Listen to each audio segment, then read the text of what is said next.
صلاح الدین ایوبی، جنہیں مغرب میں صلاح الدین کے نام سے جانا جاتا ہے، صلیبی جنگوں کے دوران اسلامی دنیا کے ایک عظیم ہیرو کے طور پر ابھرے۔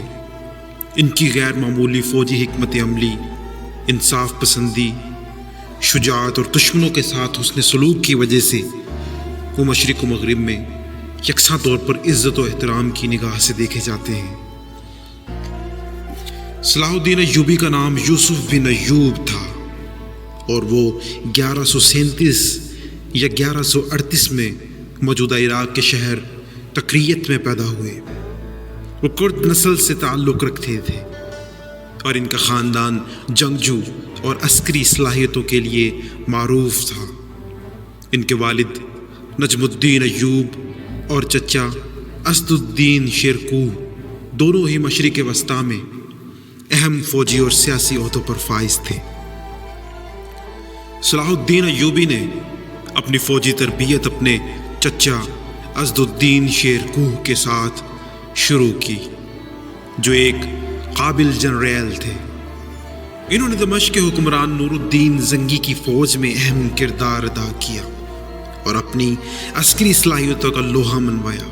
نور الدین زنگی صلیبیوں کے خلاف اسلامی دنیا کے اہم رہنما تھے اور ان کی موت کے بعد صلاح الدین ایوبی نے ان کی تحریک کو آگے بڑھایا۔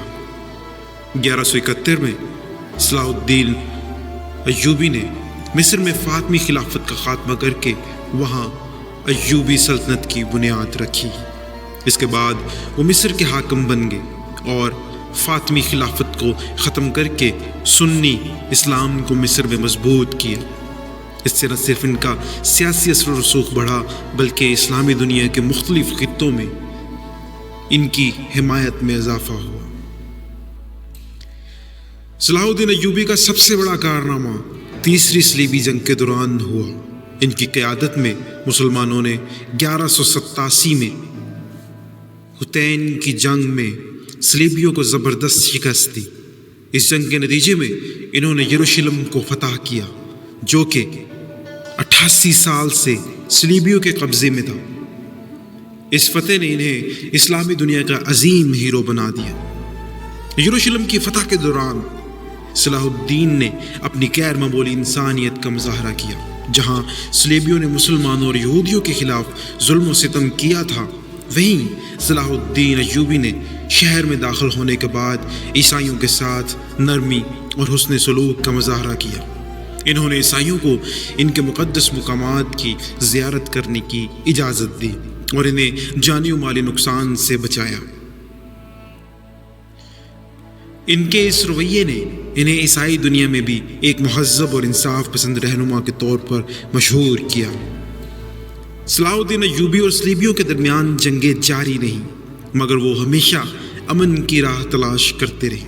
1192 میں انہوں نے انگلستان کے بادشاہ رچرڈ شیر دل کے ساتھ صلح کا معاہدہ کیا، جس کے تحت یروشلم کے عیسائیوں کے لیے زیارت کے لیے کھلا رکھا گیا، جبکہ مسلمانوں کا قبضہ برقرار رہا۔ صلاح الدین ایوبی نے 4 مارچ 1193 کو دمشق میں وفات پائی۔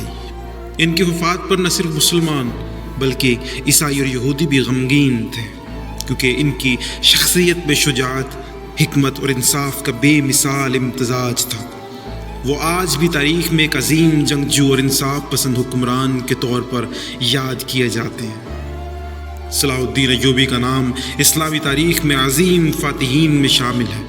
ان کی قیادت نے صلیبی جنگوں کے دوران مسلمانوں کو یکجا کیا اور یروشلم کی فتح کو ممکن بنایا۔